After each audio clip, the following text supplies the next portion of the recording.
Martin Scorsese's latest film, Killers of the Flower Moon, his 26th if you count it, is based on a book with the same name by the author David Grann. Apparently, J.J. Abrams of Lost and Star Wars fame was interested in directing the film adaptation of this book when he came across it. Much as I like J.J., I can't help but breathe a sigh of relief that Scorsese got there first. Why? Well, in the pantheon of directors who've made moving pictures, Scorsese has to be right up there on one of the tallest podiums. This man knows how to tell a story, and he's proven it time and time again. And while Killers of the Flower Moon might not be the absolute best film he's made in his 56-year career, a decent Scorsese film is still better than most directors' masterpieces. The movie tells quite a complex story about a series of murders that took place in Osage County in the early 1920s after big oil deposits were discovered beneath the land of the Osage people living there.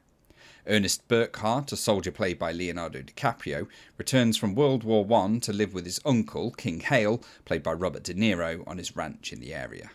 At the behest of his uncle, Ernest courts an Osage called Molly Kyle, played by Lily Gladstone, whose family owns rights to some of that dollar-producing oil. Soon they're married, but it turns out that Hale has been using his good guy of the community persona to hide a more nefarious side, and his involvement in some of the murders, as he aims to inherit the oil rights. Ernest quickly finds himself embroiled in this murky new life, despite his love for Molly. Terror grips the region, and soon the killings draw the attention of the newly formed FBI. Can Ernest and his uncle hide their wrongdoings, or will Molly and her new agency friends unravel the mystery of what's been happening to her home? Scorsese draws together everything he's learned in his half-century of filmmaking in Killers of the Flower Moon, and it's an assured film because of it. There's so much creativity on show, from the way he deals with necessary exposition, silent movies, flashbacks, even a cool radio play at the end, to the clever use of dramatic irony to build tension. Characters are smartly introduced, showing the audience everything they need to know in a single scene. A great example of this is when we meet DiCaprio's Ernest character arriving in town and witnessing a fight. The cheap shot he gets in while nobody's looking tells you everything you need to know about his cowardly nature.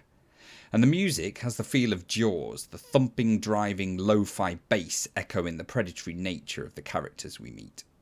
As you might imagine, with performers like DiCaprio, De Niro, Brandon Fraser and John Lithgow, the acting's great all round. DiCaprio and Lily Gladstone are standouts. Leo, someone I think who often feels a little similar in every role he plays, is like a new actor here. At times it's easy to forget it's him on the screen. He's older, beaten down. He acts with his body, twitching, flinching, glaring. His whole face changes, becoming more twisted and bloodshot as the film goes on, until he starts to resemble De Niro at his worst in Raging Bull. Speaking of De Niro, King Hale as a role is quite limited, but he does well enough all the same. Even so, there are still moments where he commands the screen, and that trademark Robert De Niro glare, held just a little longer than comfortable, is right where it needs to be.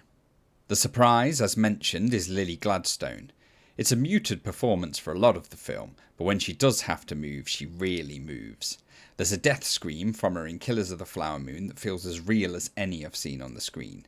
Apparently, Gladstone was a bit down on her acting career just before Scorsese called offering her the job and was about to register for a data analytics course. I don't think she'll need that now. A last mention goes to Jason Isbell, who was a real shock for me when he turned up on the screen. I'm a big fan of his music, check it out if you haven't, and he holds his own well here with a bigger part than I was expecting when he first showed up. There are a couple of problems with Killers of the Flower Moon that hold it back from Scorsese's top list. The first is one that plagued The Irishman too, another streaming service funded movie like this one, and that's length. Perhaps freedom is the carrot that Netflix and Apple TV have to give people like Scorsese to get them on their platform. But at 3 hours and 26 minutes, this is a long film, and at times you can feel it, especially in the first and third acts. Scenes move slowly into focus or linger too long, dulling the pacing. There's a short, sharp movie in here that, had it been edited, might have felt something like Goodfellas, but that's not the movie we got. The second issue is to do with the film's protagonist. Generally, a protagonist is defined in storytelling terms as the most proactive character in a film, the one you root for, the one who's after something, the one around whom the other characters orbit. It's a little unclear at times in Killers of the Flower Moon whether that's Lily Gladstone's Molly or DiCaprio's Ernest.